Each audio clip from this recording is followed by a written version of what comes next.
VFX demonstration CSY 2119 BA animation year 2 Sierra Plant Stevens.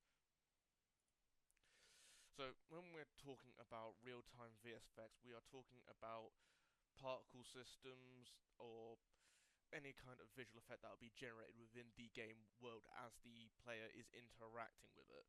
So these can be triggered by the player actively interacting with the game world, such as triggering explosions or firing projectiles, or it can just be part of the scene, such as in this scene in Battlefront 2, Star Wars Battlefront 2 from 2005, where there are fires actively happening in the game world that the player doesn't need to trigger. They are just there as a part of the scene. Real-time VFX largely differ from real-time from cutscenes, because cutscenes will be pre-rendered for the game and will generally be of a much higher quality because they won't be taking as much resources to generate, well, as much resources in general, because they're not being actively generated by the game engine itself. So when we were looking at the sort of a material that I wanted to generate ideas from, I started looking at games with like a sort of orangey, angry-looking atmosphere for a sort of high fantasy sci-fi setting. So one of the first places I looked was Bungie's Destiny, where on Mars it has a lot of orange and yellow hues across like a lot of sort of red sands. And we also looked at films like Star Wars Revenge of the Sith, where the characters are engaged in a duel over this sort of very dramatic lava lake, again sort of accentuating those very sort of striking yellows and oranges and reds that makes the scene look so dangerous and thrilling. From down there we have John Blanche's artwork of the Adeptus Mechanicus, where again we're looking at these incredibly striking yellows and reds and oranges that create a sort of very oppressive atmosphere that's also quite grimy. I also wanted to actually have a look at how I can engage like designing certain things such as the portals. So for example we've got Crash Bandicoot Wrath of Cortex in the top right, where Crash is stood on a sort of teleporting pad. There's like a machine hovering above him, emitting a sort of lightning that will teleport him into the level. And just below that we have the Stargate, where it's a sort of rounded frame that's sort of housing a rippling water texture that is what allows the characters in the film to transport to another world. And in the bottom left we have a sort of like Necron portal, where it is being protruding ominously and using sort of analogous green colours that are quite ominous and almost sickly in the sort of atmosphere that they're producing, that has its own sort of malice to it.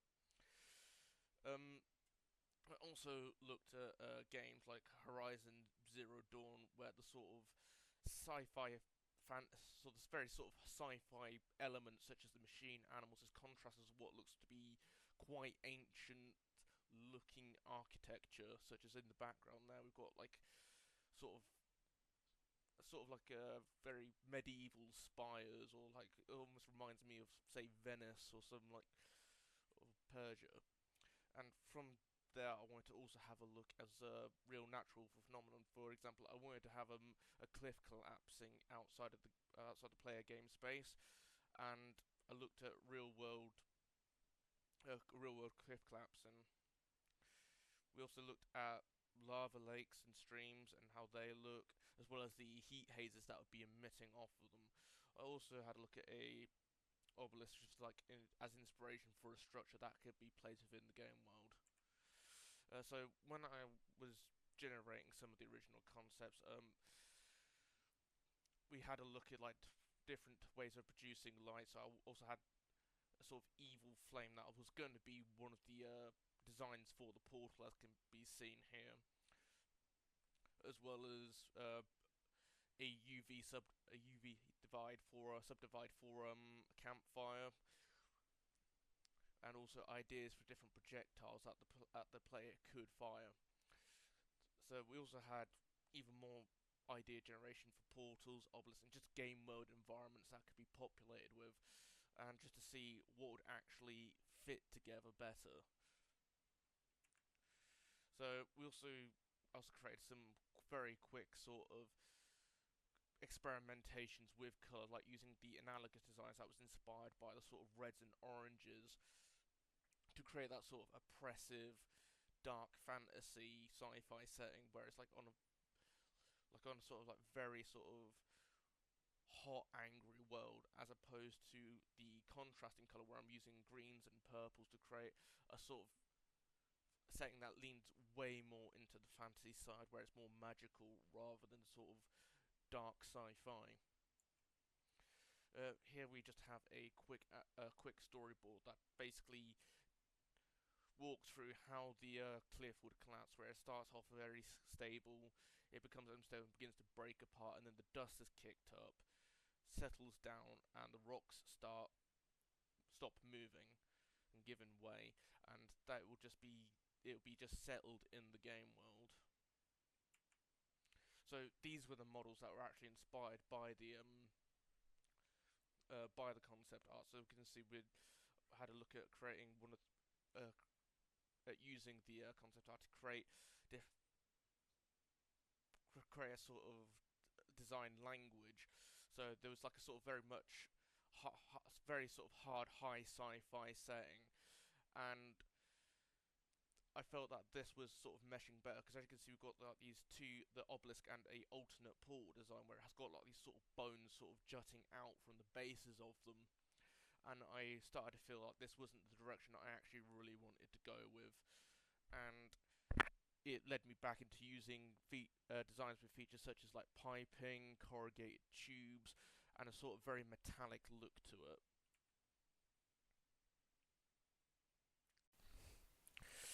So in the game world, I set the atmosphere color to be into the sort of dark reddish hues that would sort of set the tone for the VFX demonstration, where it looks very grim, warm, and oppressive. Um, it's also analogous largely with like the sort of orangey effects such as the lava and the meteorites, and was very much designed so while the actual world itself will sort of be analogous with each other, the VFX that the player will be using would largely be contrasting with the game world. So to start with, we have the sort of lava lake that's producing this sort of heat haze, which is a material that's been pasted onto a plane and stretched over in front of it to distort the world, to distort the actual lava itself. These are animated textures. As you can see, the lava lake is panning down. The lava lake itself is also a plane that has been actually buried into the player world, and uses a very sort of stretched out plane where it's still fairly proportional without sort of distorting the texture too much that it's basically unrecognizable to the player as lava. This is the material logic that's being used for the heat haze. To start with, we have this panel going into a texture sample containing a UV for a normal map that has the RGB node connected into the normal. That's what's creating this animated rippling effect across the surface of the sphere. And down here we have the light refracting logics, where the clamps here are limiting the upper and lower values and going into two linear interpretation, while a radial gradient is determined the gradient of the refraction from the center outwards. The lava material, as shown here, uses similar logic to the heat haze, where it's using a panel connected into a texture sample to move the texture around an object. In this case, it's moving around the sphere, but in the player world, it is moving along a long plane in a single stream.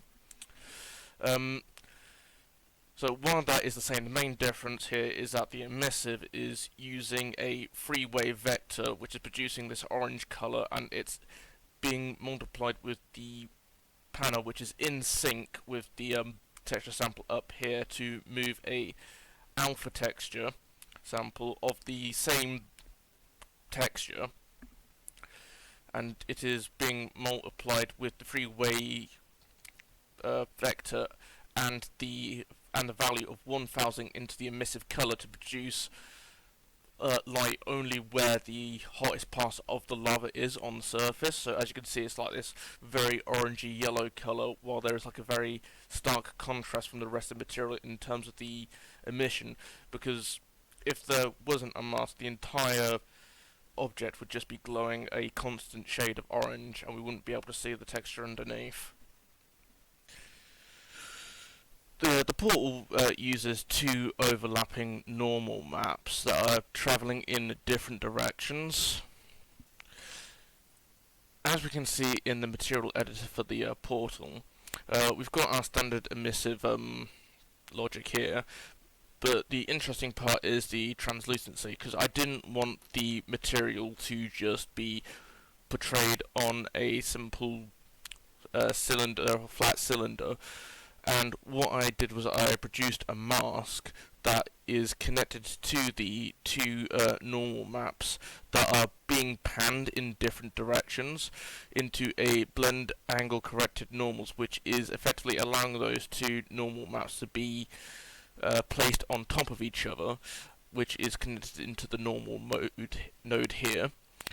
And these outputs are multiplied into the texture sample, and then that texture sample is then multiplied into the opacity of the material, and that basically allows it to sort of give us this lovely cascading watery effect that has been laid on top of each other. Here we see the electric lamp, which is a 3D object that has been placed on top of a Niagara system playing a sub-UV animation, which is cycling through a 4x4 grid of drawings and sort of layering one after another, and each particle has a very short lifespan before it moves on to the next. Here we have the logic to make sure that the actual particle is transparent and can be recolored in the Niagara system. So we have a particle color for the emissive, as well as an alpha multiplied with the RGBA of the texture going into the opacity.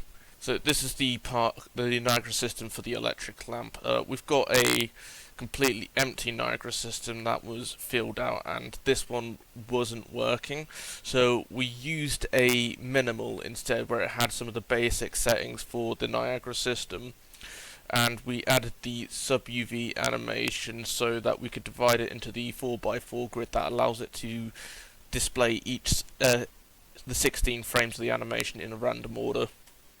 So the flags were produced from a target file that was made in Photoshop. That allowed me to get the alpha channels to create these tears where there is no texture, so it can be seen through, which gives them that tatty, rough look. So for the flag material logic, we've got the RGB output going into the base color and the output going into the opacity mask. That is what's giving us the holes in the texture. So if I change this to a plane, we can clearly see where the damage to the flag is. Again, we're using a normal map to give us the sort of rippling texture, as well as we're using a absolute world position with a red mask and a green-blue mask. The green-blue mask is connected into the panel, which is causing it to move, with the append combining the data from the R mask, or the red mask, and the green-blue mask. This is going into a noise texture-based node, which is going into a linear interpolation, and we're multiplying that with a value of 1 into the world offset position, which is allowing the material to move back and forth in 3D space. Here we have the obelisk, which is using a UV unwrapped texture from a model made in Maya with an emissive texture drawn onto it in Photoshop. For the obelisk, there was a basic stone texture that was applied into the base color of the material node, However, when I was making the emissive runes for the obelisk, I exported the UV unwrap into Photoshop and drew the runes on, and then we used a three-way constant vector to create this sort of lime green that was multiplied with the RBG output of the UV and multiplied with a 10,000 set value into the emissive color. The UV allows me to map those runes to the obelisk. So so the model was exported from Maya, and and the UVs allowed me to map out exactly where I wanted those runes to go. So outside we've got these meteorites that are basically a background effect that originates from way up from inside the world, and it's basically all spawned from one of two Niagara systems that have been placed way up there and has been orientated to move behind those sort of like monolithic stones in the background there. So for the meteorite VFX, we've got a custom made meteor texture which has been loaded into the sprite renderer, and in the actual world it looks very small in the viewer, but the actual particles are relatively quite large because they were going to be seen off in the distance, and they spawn over a very sort of large area. So if we look into the shape location, we've got a non-uniform scale of like 100 and 100 to give it a very sort of great, very high radius, and also the sphere radius is around 100. But because it's not just rendering the material particle, we're also rendering the tail, which is actively referencing this meteor Niagara system. So we also have, because it requires the event handler to reference the meteor so it follows the trail, as well as using the location of the particles in the meteor Niagara system. So this allows that tail to trail with the head of the meteorite. Since we're limited to this area, I wanted to include an external world event.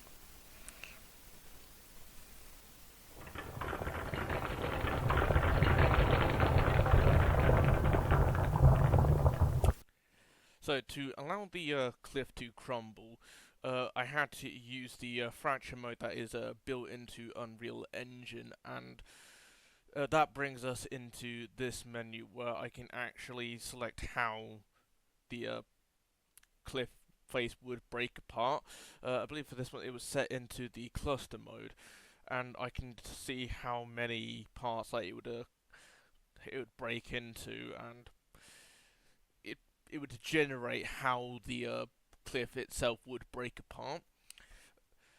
Because this cliff has already gone through this process, it automatically had made made a new file with the model with this fracture component added to it, and I used that mesh in its own blueprint so that I could determine what would happen in the actual game world. So after a delay of 5 seconds, it would simulate simulate the physics of the cliff breaking. So I would select I'd select the mesh with the fracture and add that into the target, and that would then simulate the physics.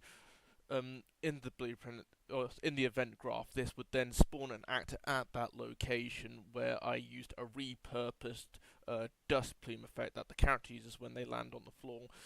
But I changed the VFX to make the dust plumes much larger, and I also added much more gravity and rotation. So it would basically look like that's coming away from the mountain as well as it's breaking apart. And that required a blueprint made for the cliff debris to spawn at the world transform, so it spawned exactly where the cliff was breaking apart. So after that broke broken apart, another 3 second delay would trigger, and that would give us the sound effect.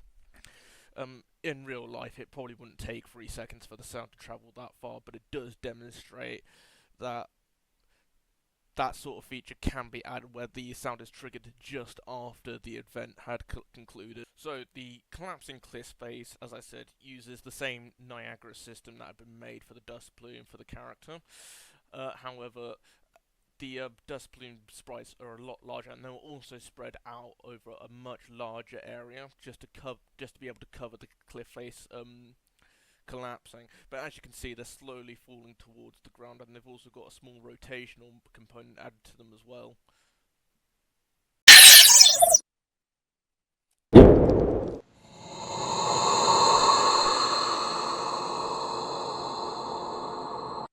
So the first particle effect that I wanted to show you for the character effects is the projectile.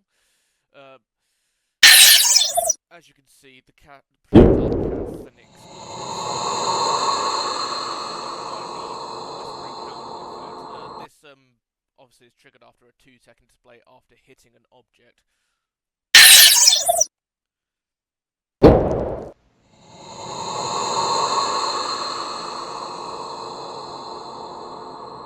So the projectile that the player casts on the left click is a kit bash of assets that are already made and heavily modified. So starting with the actual head, we have the material for the meteor at the centre that's pulsing in the centre, and we also have the portal water that has been modified and has had the opacity mask removed from it. Behind that, we've got a modified Sparks Niagara system, and we also have a trail of dust plumes leading behind it that is creating the trail behind it. If we go into the event graph, we also have the logical what happens when the projectile actually hits a surface. So on here, there'll be a delay of 2 seconds, which will spawn the explosion blueprint at the location where it's hit, and then that will destroy the actor.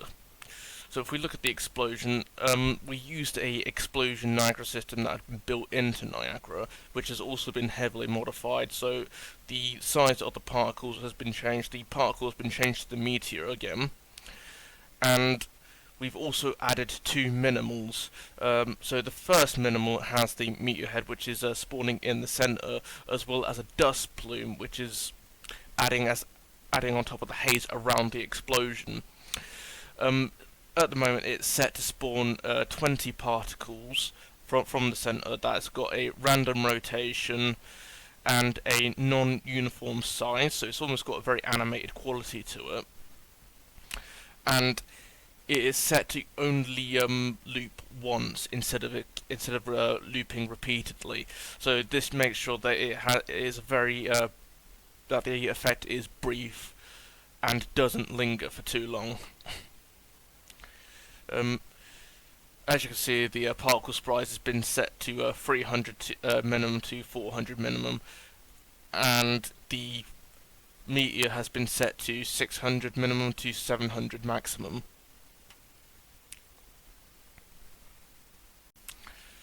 So the projectile head is just made from the portal material that has just been modified. So the logic is exactly the same, except we've removed the opacity mask module here. And we've also, in the blueprint for the projectile, we've added 2 minimals to make the pulsating meteor head, as well as the trail of dust plumes. And we've also added the sparks at the end, so that it's just behind the head of the projectile. So while the projectile is on the left click, on the right click we have the sword swipe, as can be seen here, and also because it's built into the same blueprint, which is in third person camera, we also have the dust plume that spawns when a character lands on the floor.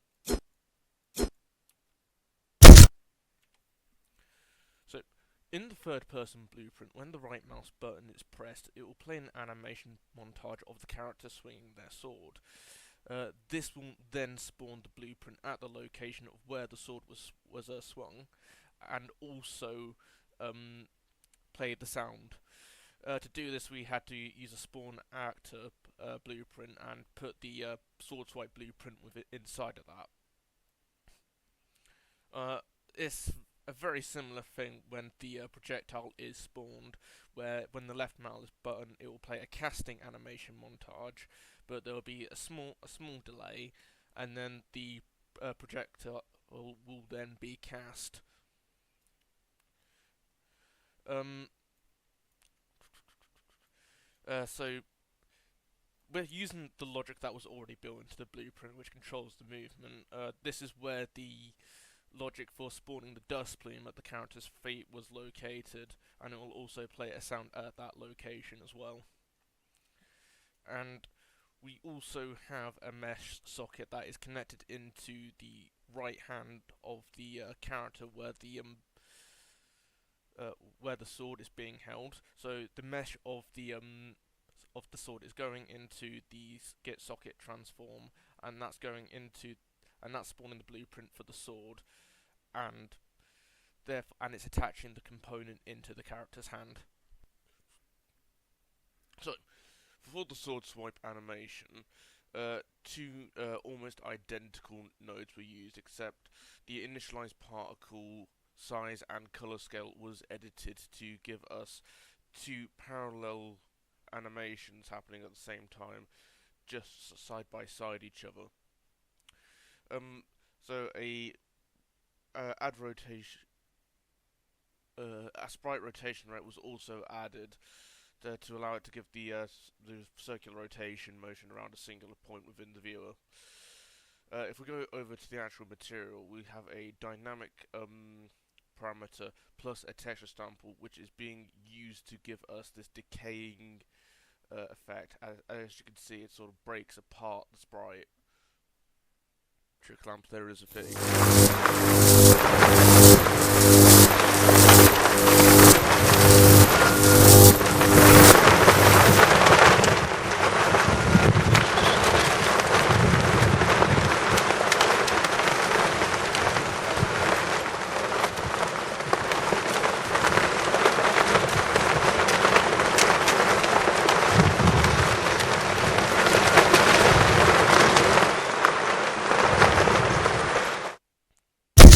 If we head down into the basement area of the player space,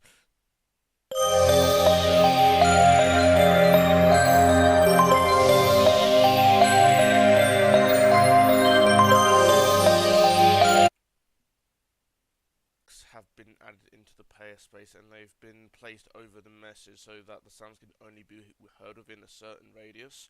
So for the portal, I used a sphere radius with a large fall off that gets louder the closer the player gets to it, as it should only really be heard when the player is close, while the flags over here use a box attenuation.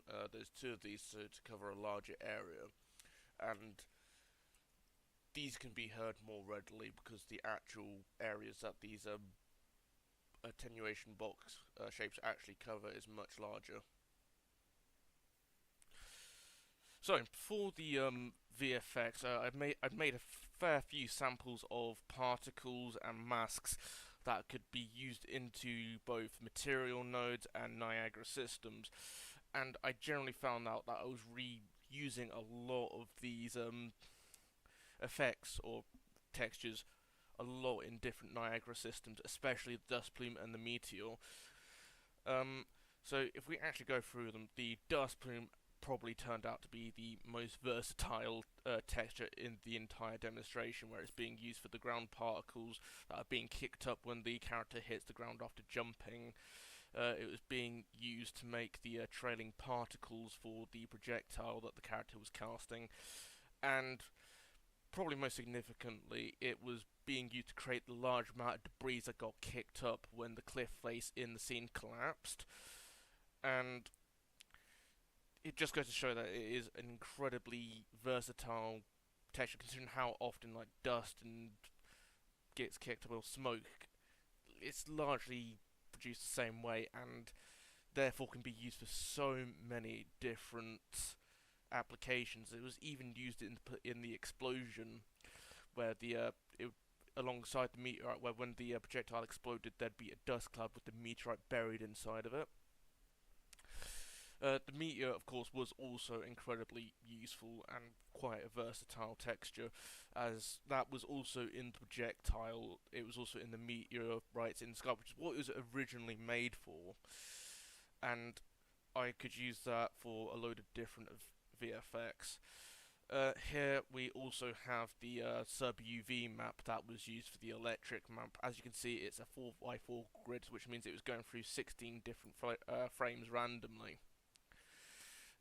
Next to that, we have the portal mask, which was used to keep instead of using, well, stretching the entire texture across a plane for the portal, which was the sort of like rippling water effect across it. This allowed it to be cut out into a circle, and it would be displayed within this white area where there was the most, where there was 100% display, where the masking would just like would crop everything around it out, around the center out. The particle was also at 100% opacity, which means it would always be a solid color and you'd never really be able to see through it. And down here is the emissive colors for the obelisk, which was set onto a UV unwrap that was produced in Maya. This is basically where the that very bright green color would be emitting from on the obelisk. This is the sword swipe texture that was turned it into a material that could decay, and then that was put into the Niagara system. And you can see it's got a sweeping motion that was made in Photoshop. So this is the net that was produced from Maya that allowed me to map out the runes onto the obelisk. So as you can see, they would have been drawn. They would have been drawn down the sides here. And when the texture was applied, it would be where they were in the Photoshop file. This is the target file for the flag. So all the areas where there is 0% opacity, that would be, which is represented by the black areas, that would be completely invisible in texture and would allow the player to see through it. Next is the tiling texture that was used for the lava. This was done by sampling different parts of a lava image and then sort of blending that together. And finally, we have the obelisk texture, which is basically ended up being the base texture for most of the distant. It was used for the terrain and also the rocks and cliffs out in the distance, as well as the actual stone texture for the obelisk itself. So, looking back on the entire production pipeline, I got to experiment with a lot of different ideas. First, we was exploring the ideas of using sort of like very sort of lower fantasy, where it's like very much magical, and that was accentuated by the use of those giant bones that were pushing out of the mesh.